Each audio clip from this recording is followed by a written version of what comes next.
Hello students, आज के अपने इस क्लास के अंदर हम स्टार्ट करने जा रहे हैं यूनिट 4 वर्क एनर्जी पावर का topic elastic collision in 2D। To dimensions के अंदर आपका इलास्टिक कोलिजन क्या होता है।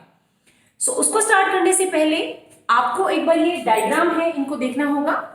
जो आपका फर्स्ट डायग्राम है उसके अंदर आपके पास दो ऑब्जेक्ट हैं। हमें क्या कंसीडर करना है टॉपिक स्टार्ट करने से पहले कि we have two bodies, two objects A and B. Mass of A is m1, mass of B is m2, and the initial velocity of A is u1 and other body या other जो आपका object है वो आपका किस पे है, rest पे। That's why velocity of second object B object is 0. पहले वाले पार्ट में जो हमने पहले वाली जो क्लास में हमने सीखा था उसमें अपना 1D था, वन डायमेंशन कोलिजन, मतलब हेड ऑन हेड, मतलब हेड टू हेड कोलिजन। लेकिन यहां पे जो ये आपका कोलिजन है इसका नाम है ऑफ सेंटर कोलिजन, राइट, या फिर कोलिजन एट अ डिस्टेंस। कहने का मतलब जहां पे दो बॉडी जैसे आपकी A और B बॉडी है वो उनका जो लाइन ऑफ एक्शन है आपका वो एक ना हो, वो आपका डिफरेंट हो।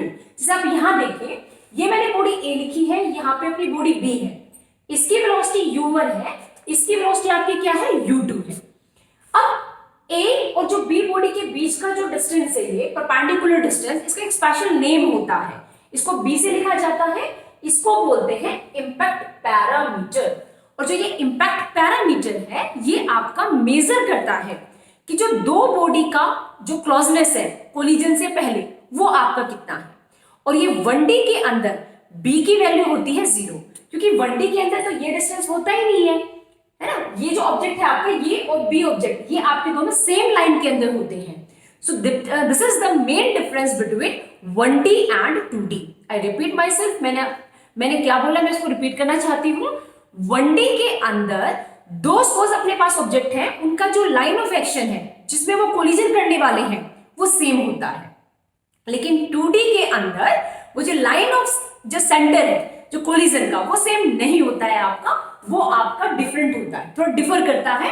और परपेंडिकुलर डिस्टेंस को उसके दो ऑब्जेक्ट का जो बीच का जो परपेंडिकुलर डिस्टेंस है उसको हम B बोलते हैं, और B आपका होता है इंपैक्ट पैरामीटर, राइट। अब हम स्टार्ट करते हैं टॉपिक कोलिजन का।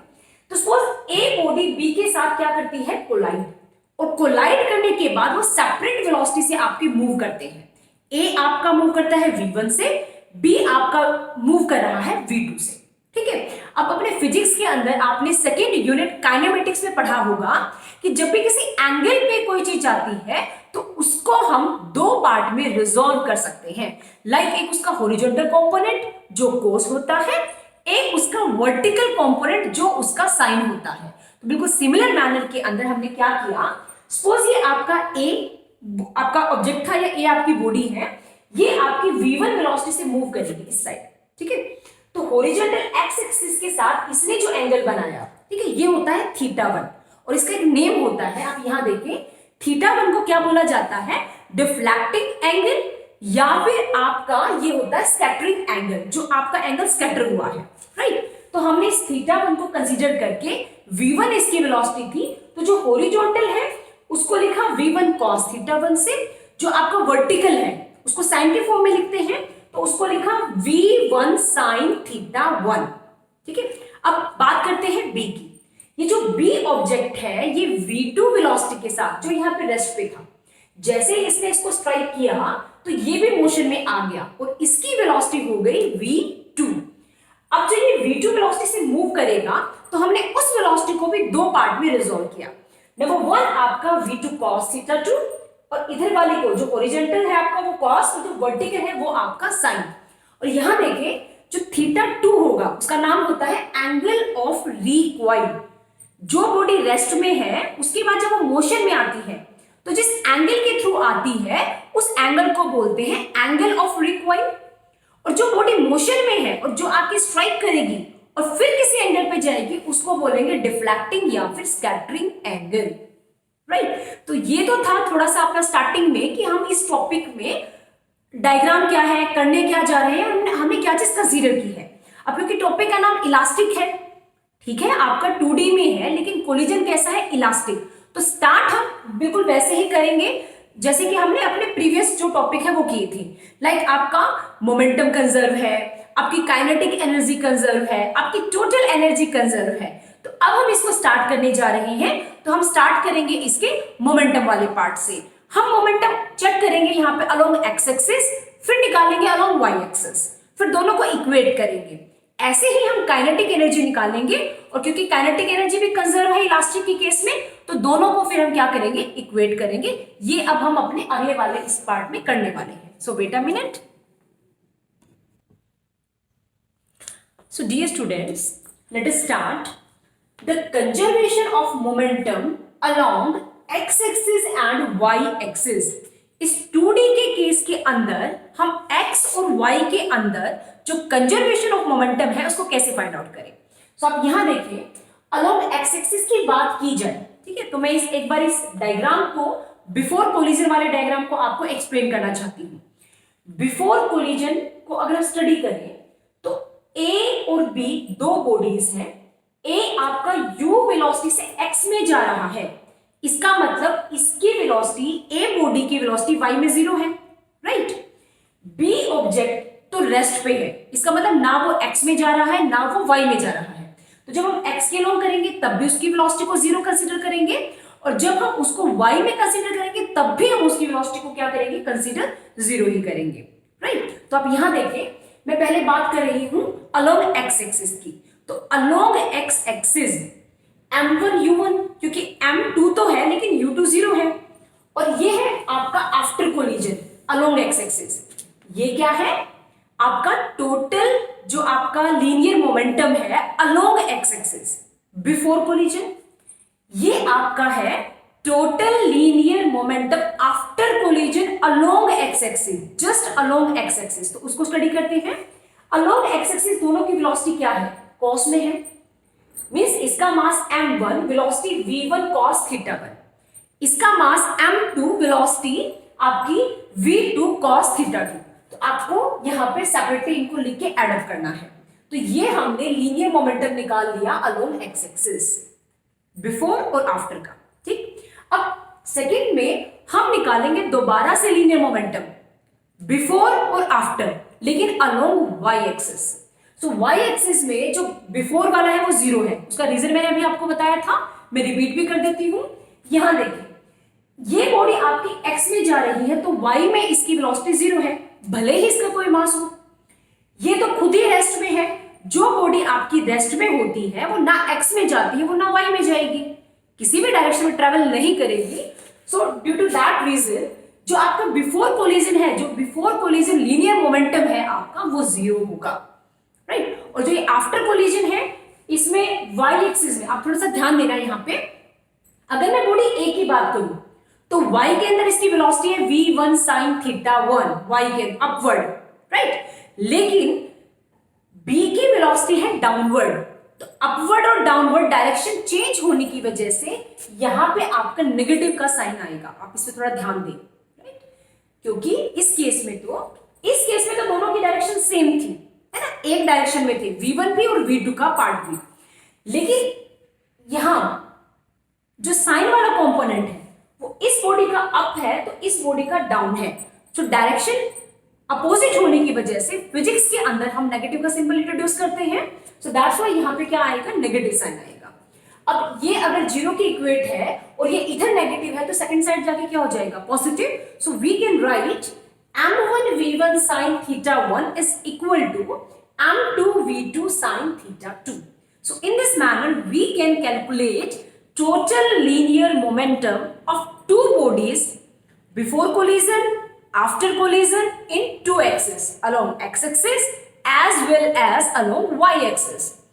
Next thing is, what is the kinetic energy of these two bodies? So जो kinetic energy है वो भी आपके इलास्टिक कोलिजन में कंजर्व रहती है। तो उसको मैंने डायरेक्टली आपका लिखा है 1/2 m1 u1 का square plus 1/2 m1 v1 square m2 v2 square. ये तो इस टाइप से इसको अगर मैं इक्वेशन नंबर क्या बनाऊं, आपकी थर्ड इक्वेशन बनाऊं। सो अपने पास तीन इक्वेशंस हैं। अब क्वेश्चन ये आता है कि ये जो तीन इक्वेशन है अपनी, इनको सोल्व कैसे करें।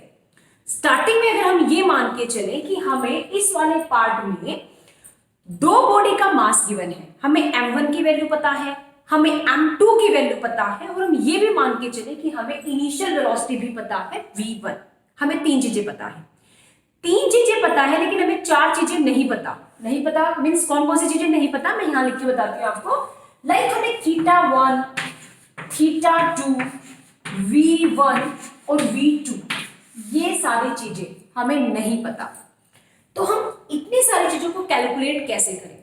सो आप किसी भी बुक को अगर स्टडी करेंगे इस टॉपिक को, तो आपको एक नीचे लाइन भी मिलेगी क्या, कि जो θ1 और θ2 है, एंगल ऑफ डिफ्लेक्शन और एंगल ऑफ रिकॉइल है, ये इस वाले टॉपिक के लिए एक्सपेरिमेंटली आपको फाइंड आउट करनी पड़ेगी। और एक बार अगर आप एक्सपेरिमेंटली θ1 θ वैल्यू को कैलकुलेट कर लेते हैं, m1 आपके पास है, m2 आपके पास है, u1 आपके पास है, तो आपके लिए इजी हो जाएगा न्यूमेरिकल्स में v1 और v2 की वैल्यू को कैलकुलेट करना। आई होप आपको ये वाला था बहुत इजी पार्ट, ये आपको क्लियर है। बेसिकली जब एग्जाम में आता है तो ये ऐसे डेरिवेशन करना नहीं आता dear students, I clear to you. आपको आते हैं न्यूमेरिकल। मैं आपको इसके बाद एक न्यूमेरिकल करवाने जा रही हूं जो आपके आईआईटी के अंदर आया हुआ है। सो इस टॉपिक से रिलेटेड आपको एग्जाम में, आपके बोर्ड एग्जाम में, आपके कॉम्पिटिटिव एग्जाम में आपको किस टाइप से आ सकता है, तो उसका आपको पता चलेगा। सो वेट अ मिनट। ये स्टूडेंट, स्टार्ट करते हैं अपने न्यूमेरिकल पार्ट से। जैसा कि मैंने आपसे बोला था कि ये टॉपिक करने के बाद हम एक न्यूमेरिकल डिस्कस करेंगे, और ये जो न्यूमेरिकल है अगर आप इसको इजीली सोल्व कर पाए, दैट मीन्स जो ये हमने इससे पहले जो टॉपिक पढ़ा है इससे रिलेटेड, वो आपको अच्छे से क्लियर है। सो डियर स्टूडेंट, ये जो आपका न्यूमेरिकल है ये आपका आईआईटी के अंदर आया हुआ है, तो आपको ये भी लगेगा कि किस लेवल के आपके क्वेश्चंस वहां पे आते हैं। So let us start. Question आपको गिवन है, a ball moving with a speed 9 metre पर second strikes an identical stationary ball। identical stationary मतलब एक जैसे, मतलब दोनों का मास सेम है। स्टेशनरी मतलब वो दूसरे वाली जो बॉल है वो आपकी रेस्ट पे है। such that after the collision the direction of each ball makes an angle 30 degree. कि जो आपका एंगल ऑफ डिफ्लेक्शन है, आपका जो एंगल ऑफ रिकॉइल है, दोनों जो आपके एंगल है θ1 और θ2, वो आपके 30 डिग्री गिवन है। With the original line of motion find the, yes आपको कैलकुलेट क्या करना है इस न्यूमेरिकल में, find the speed of the two balls after the collision. Means आपको v1 और v2 की वैल्यू को फाइंड आउट करना है। And next, is the kinetic energy conserve in this collision process. ये जो आपका प्रोसेस है आपको इसमें ये शो करके दिखाना है कि आपकी काइनेटिक एनर्जी कंजर्व है या नहीं, तो वो तो फाइंड आउट करने के बाद ही पता चलेगा। सो सबसे पहले अपना मेन मोटो है कि हमें जो क्वेश्चन में गिवन है वो हम अपने डायग्राम के साथ में मैच करते हैं। आपके पास एक ऑब्जेक्ट है m, एक आपके पास ये वाला ऑब्जेक्ट है, इसकी वेलोसिटी को मैं 0 पुट कर देती हूँ। दोनों को मैंने m इसलिए रखा क्योंकि दोनों आइडेंटिकल है, एक जैसे हैं। और सेकंड वाला आपका क्या है, स्टेशनरी। तो आपके पास एक मास है, एक बॉडी है जिसका मास m है, इनिशियल वेलोसिटी u1 है, वो मूव करके एक ऐसी बॉडी को स्ट्राइक करता है जिसका मास भी m है, सेम मास है, लेकिन जिसकी वेलोसिटी 0 है। अब जब ये इसको स्ट्राइक करेगा तो दोनों फिर सेपरेट डिफरेंट डायरेक्शन में मूव करेंगे अलग अलग वेलोसिटी से, लाइक v1 और v2। अभी जो हमने टॉपिक किया है उसमें हमने v1 और v2 को रिजोल्व किया था। बिल्कुल उसी मैनर में एंगल आपको गिवन है, मींस आपको θ1 और θ2 गिवन है, तो अपना क्वेश्चन और भी सिंपल हो गया है। सो हम अलोंग एक्स एक्सिस जो पहले वाला आपका है उसको मानेंगे mv1 cos थीटा, तो थीटा 30 डिग्री, वर्टिकल में mv1 sin 30 डिग्री। ऐसे ही हम जो v2 वेलोसिटी है उसके कंपोनेंट को mv2 cos 30 डिग्री, और उसके जो वर्टिकल कंपोनेंट को क्या कंसीडर करेंगे, mv2 sin 30 डिग्री। अब हम स्टार्ट करेंगे, सबसे पहले हम क्या कैलकुलेट करेंगे, लीनियर मोमेंटम निकालेंगे हम अलोंग एक्स एक्सिस, फिर निकालेंगे linear momentum along y axis, फिर हम बिफोर और आफ्टर वाले दोनों कोलिजन को, दोनों जो लीनियर मोमेंटम है आपके, उनको इक्वेट करेंगे किसके अकॉर्डिंग, कौन से लॉ के according, law of conservation of momentum या लीनियर मोमेंटम। सो वो हम स्टार्ट करते हैं। So wait a minute, so let us start. आपके पास ये डायग्राम है और इसके अकॉर्डिंग हमें न्यूमेरिकल को निकालना है। तो सबसे पहले हम क्या निकालेंगे, हम निकालेंगे before collision linear momentum along x axis. Yes, along x axis आप चेक करें, ये अपना x एक्सिस है और अभी कोलिजन नहीं हुआ है, राइट। सो मतलब ये इसको अभी स्ट्राइक नहीं किया है इसने, तो इसका और इसका जो होगा मोमेंटम आपका, वो उसको मैं लिखूंगी mu1 plus m into 0, so will be equal to mu1, right, क्योंकि u2 तो हमारे पास क्या है, 0 है, और ये मैंने क्या लिखा है, बिफोर कोलिजन है, ठीक है, और कौन सा, अलोंग x एक्सिस। अब हम सेम ही लिख सकते हैं आफ्टर कोलिजन, मैं शॉर्टकट में LM लिख रही हूं टाइम को सेव करने के लिए, लीनियर मोमेंटम अलोंग जो आपका y एक्सिस है, यस y एक्सिस। सो y एक्सिस के आफ्टर मोमेंटम पहले x में निकाल लेते हैं कि x एक्सिस जो आपका होगा वो क्या होगा, ताकि फिर इजी रहेगा हमारे पास। So along x axis after collision mv1 cos 30 degree plus mv2 cos 30 degree, yes this is the answer.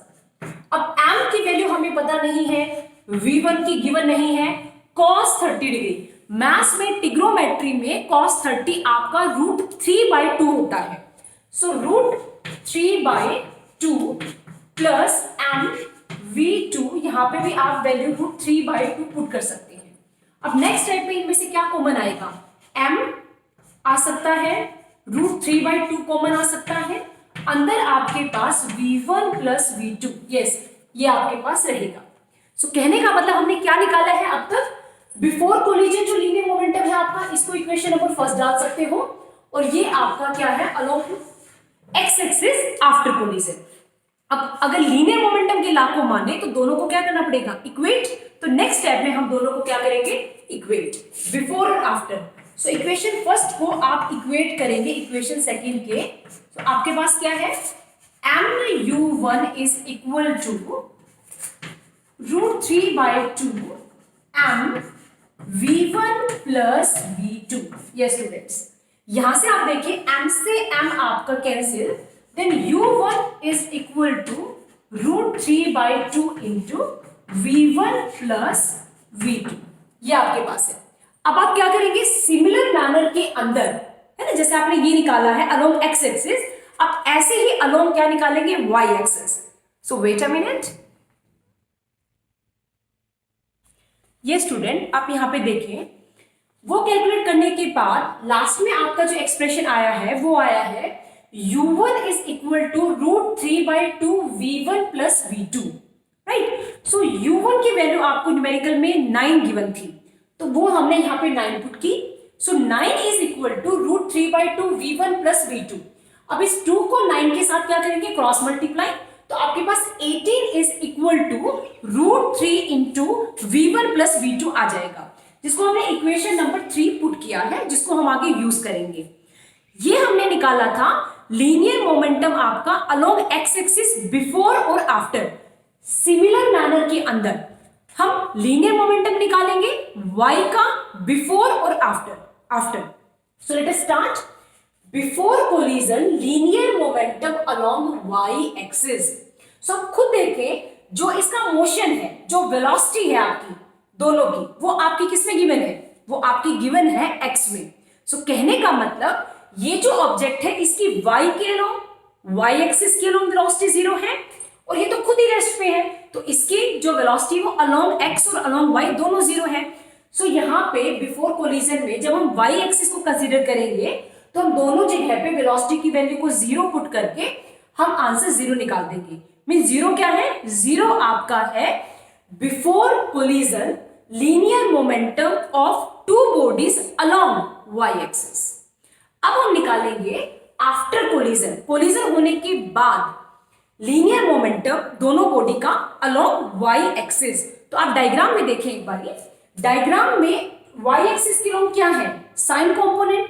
लेकिन यहाँ पे छोटी सी बात जो आपको लर्न करनी है, बच्चे मिस्टेक करते हैं और बोलते हैं मैम हम तो आंसर निकाल के आए थे और फिर मार्क्स नहीं मिले। तो ध्यान दें, जब आप y1 को कंसीडर करेंगे वो अपवर्ड है तो उसकी डायरेक्शन को पॉजिटिव लें, राइट। जब y2 है तो वो आपका डाउनवर्ड है। मैं आर्टिकल में टॉपिक में भी आपसे कंसीडर कर आपको बता चुकी हूं कि इस टाइप से जब फिजिक्स में आपकी डायरेक्शन अपोजिट होती है तो हम वहां पे नेगेटिव के साइन को इंट्रोड्यूस करते हैं। लाइक जब मुझे यहाँ पे वैल्यू पुट करनी है जो आपका आफ्टर कोलिजन है y के अलोंग, सो mv1 sin थीटा हो जाएगा जो कि 30 डिग्री गिवन है। यहां ध्यान दें, यहाँ पे मैंने नेगेटिव सिंबल यूज किया है, राइट। देखो इस केस में तो दोनों सेम डायरेक्शन में थे तो हमने पॉजिटिव यूज किया दोनों को, लेकिन यहाँ पे आपका एक अपवर्ड है एक डाउनवर्ड है, डायरेक्शन अपोजिट की वजह से यहाँ पे नेगेटिव सिंबल आएगा। नेक्स्ट स्टेप के अंदर बाकी सबकी वैल्यू सेम, sin 30 आपका मैथ्स में 1/2 होता है तो हमने वो वैल्यू पुट की। m इंटू 1/2 आपका कॉमन था तो वो हमने बाहर कॉमन लिया, ब्रैकेट के अंदर आपके पास जो बचेगा वो होगा v1 माइनस v2। अब दोबारा से सिमिलर करना है हमें, क्योंकि हमें तो according to law of conservation of linear momentum आपका जो बिफोर और जो आपका after, I think equation number आपका 4 और आप इसको इक्वेशन नंबर क्या डाल देते हैं 5th, ये 4th और आप इसको ये डालें इक्वेशन नंबर 5th। जब 4 और 5th को आप कंपेयर करेंगे तो आपके पास ये रिलेशन आएगा। अब यहाँ पे आप देखिए जब दो चीज का प्रोडक्ट 0 के इक्वेट है तो अपने मैथ्स में होता है किसी भी चीज में हम कैलकुलेट करते हैं आइदर दिस इक्वल टू 0 और दिस इक्वल टू 0। और देखो 2 तो चलो क्रॉस मल्टीप्लाई होके 0 हो गया, लेकिन मास कभी भी किसी बॉडी का 0 नहीं होता। तो इसका मतलब m तो 0 नहीं है तो इसका मतलब ये वाली टर्म 0 है आपकी। जब आप इसको 0 के इक्वेट करोगे तो आपके पास आएगा कि v1 जो है वो v2 के इक्वल है, जो वेलोसिटी है दोनों की वो भी आपकी इक्वल है, लेकिन वो कितनी है कैलकुलेट करनी है आपको, सो वो भी निकालना रहता है। सो अभी हम अपने नेक्स्ट स्टेप में क्या करने वाले हैं, ये जो v1 इक्वल टू v2 है, ये जो हमने इक्वेशन नंबर 3 लिखी थी, यस ये इसको यूज करेंगे हम। यहाँ पे एक बार आपकी मर्जी है, आप किसी से भी कुछ भी चीज पुट करें। लाइक मैं मान लो सपोज पहले v1 की वैल्यू v2 यहाँ पे रखूंगी इस इक्वेशन 3rd में, और फिर यहां से मैं वैल्यू निकालूंगी उसकी। एक की वैल्यू दूसरे की वैल्यू की क्या आ जाएगी इक्वल, तो हमारा क्वेश्चन हाफ सोल्व हो जाएगा। क्योंकि क्वेश्चन में एक लास्ट लाइन लिखी गई थी कि आप ये भी बताएं कि काइनेटिक एनर्जी आपकी इस केस में कंजर्व है कि नहीं है, तो वो तो काइनेटिक एनर्जी हमें फाइंड आउट करने के बाद पता चलेगा। सो अभी हमारा कितना पार्ट रहता है, एक तो हमें v1 और v2 को कैलकुलेट करना है, उनकी न्यूमेरिकल वैल्यू क्या है, और हमारा कैलकुलेशन रहता है काइनेटिक एनर्जी का। सो वेट अ मिनट, ये स्टूडेंट्स तो हमने डिस्कस किया है कि अब हम v1 इक्वल टू v2 इस इक्वेशन नंबर 3 में पुट करेंगे और आगे इसको कैलकुलेट करेंगे। So by putting 18 is equal to √3, जब v1 और v2 की वैल्यू को सेम पुट करेंगे तो आपके पास क्या आएगा 2 टाइम v1। अब यहाँ पे 2 से आपका 18 कैंसिल होके आपका आ गया 9, सो 9 इक्वल टू √3 इंटू v1।